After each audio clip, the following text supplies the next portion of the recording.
If you need to distance yourself from someone, these signs will appear. Carl Jung hook. Have you ever felt an invisible wall rising between you and someone you once called everything? You don't hate them. You're not angry. But something, deep inside, whispers, it's time to walk away. Identifies a universal experience, the quiet unraveling of human bonds. Introduces the idea that it's not personal, it's psychological, archetypal, and deeply human. Mention Carl Jung's view of the shadow, the self, and the individuation process. Emotional storytelling, examples from real life to be expanded. You don't drift apart by chance. You drift apart because one of you is growing. The invisible, signals, when the psyche begins to retreat.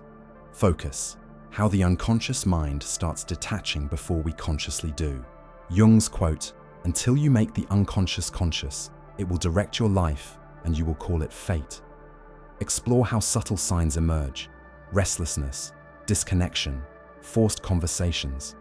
Example, a mother and daughter who no longer understand each other after years of emotional suppression. The inner self begins calling for space, why we resist it, and why that's dangerous. Psychological tension grows when the external persona no longer reflects the inner world. The shadow between us. When projections turn, toxic focus. Jung's idea of the shadow and how it destroys relationships. Quote, "Everything that irritates us about others can lead us to an understanding of ourselves. When we project our fears, shame, and guilt onto others." Example, best friends who turn to enemies not because of betrayal, but because one mirrors what the other refuses to see. The unbearable weight of seeing your shadow in someone you love. Unconscious blame, shame cycles. Why distancing becomes a psychological necessity. The individuation betrayal, when growth means letting go. Focus, individuation process pulling people apart. The privilege of a lifetime is to become who you truly are. Real life example, a couple married for 20 years until one undergoes deep self-discovery and the relationship cracks under the pressure of transformation. How we confuse loyalty with stagnation, the pain of growth and the guilt of needing space. Spiritual and psychological development often demands solitude, betraying others versus betraying yourself. The silent goodbye, the archetypal breakup. Focus, the symbolic death of relationships in the collective psyche. Jung and archetypes, the death archetype in endings. Why some partings feel inevitable, written in the mythic code of your life story. Example, siblings separated by trauma, whose healing journeys no longer align. Pain as initiation. There is no coming to consciousness without pain. The role of dreams, symbols, and intuition in signaling the need to detach. Validated by science, neuroscience, and behavioral psychology. Meet Jung Focus, scientific research that supports Jung's intuitions, attachment theory, trauma studies, neuroplasticity, emotional regulation. The role of the default mode network in self-awareness and relationship navigation. Mirror neurons and emotional resonance, why growing apart is neurobiologically real. Modern validation of ancient inner truths. What Jung intuited, neuroscience now confirms. Introduction. To be spoken softly, almost like a confession. There are moments in life when the silence between you and someone else stops feeling peaceful and starts feeling like a scream. Not because they hurt you, not because you've changed your mind about who they are, but because something in you cracked, quietly, without permission, without warning. And suddenly you realize you can't laugh with them like before. Their voice begins to feel like a noise, their presence, a weight. You're still kind, still polite, still showing up, but inside, you've already left. This is not drama. This is not betrayal.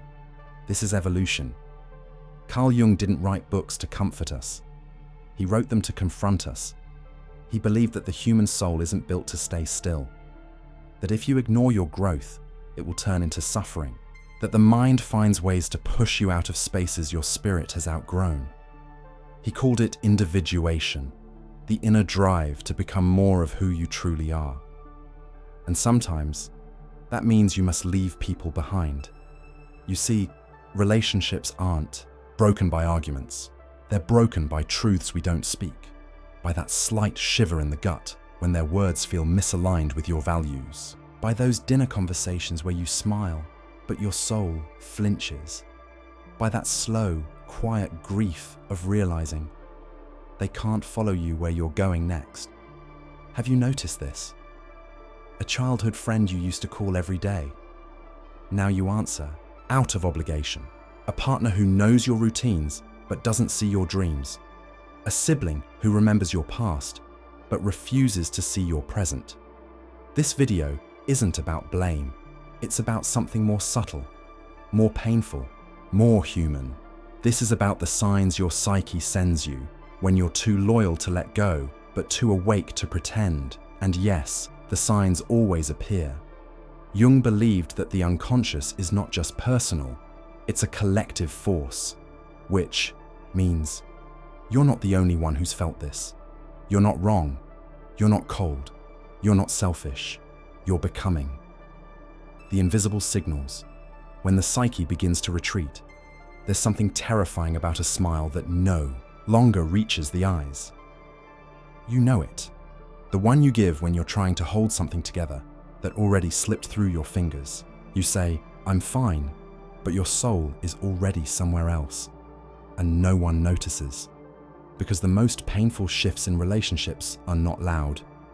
They are surgical, quiet, slow, like light fading through a crack under a locked door.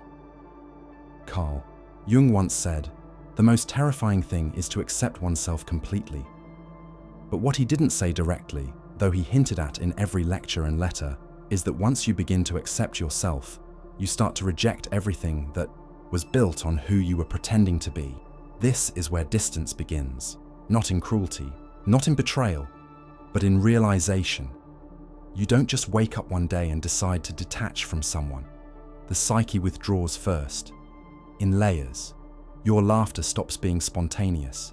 Their presence, once energizing, now quietly exhausts you. You begin to replay conversations in your head, not to remember, but to decode. What changed? Why does everything feel slightly off? This is not disconnection. This is the psyche's subtle preparation for departure. According to Jungian psychology, the unconscious mind operates far beyond our will. It is a vast, autonomous landscape of symbols, instincts, dreams, and shadow material. It knows before we do. It feels before we admit. And it signals, always, through discomfort. Let's get clinical for a moment. In modern terms, this discomfort is a neurocognitive dissonance, the tension between your values and your behavior.